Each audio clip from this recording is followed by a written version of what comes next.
Hawa ndio binadamu watano walioishi miaka mingi zaidi duniani. Namba 5 ni Jiroemon Kimura. Huyu aliishi miaka 116. Jiroemon Kimura kutoka Japan ndiye mwanaume aliyeishi muda mrefu zaidi kuthibitishwa rasmi duniani.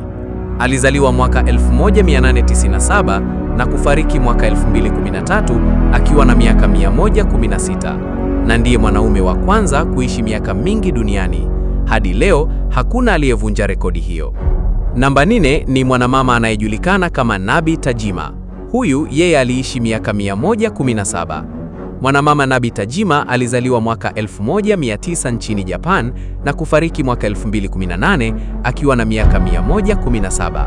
Alipenda maisha ya utulivu, muziki wa jadi na vyakula vya asili vya Kijapani. Watu wengi waliamini maisha yake yasiyo na stress ndiyo yaliyomsaidia kufikisha umri huo mkubwa. Namba 3 ni mwanamama Sarah Knaus. Yeye aliishi miaka 19.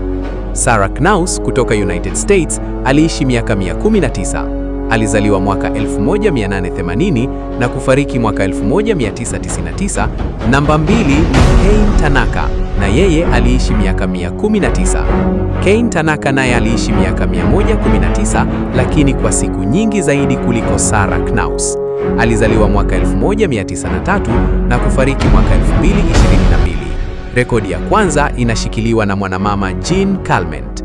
Yeye alivunja rekodi miaka 122. Jean Calment kutoka France ndiye mtu aliyeishi miaka mingi zaidi duniani kuthibitishwa rasmi. Alizaliwa mwaka 1875 na kufariki mwaka 1997 akiwa na miaka 122. Aliishi mpaka akaona dunia ikibadilika kutoka zama za farasi hadi internet. Hadi leo rekodi yake bado haijavunjwa. Watu hawa waliishi muda mrefu sana kuliko binadamu wengi duniani. Wengi wao waliishi maisha ya utulivu, kula kwa kiasi, na walitumia vyakula vya jadi vilivyowajenga na kuwapa afya nzuri. Hii ni The Storybook New. The Storybook.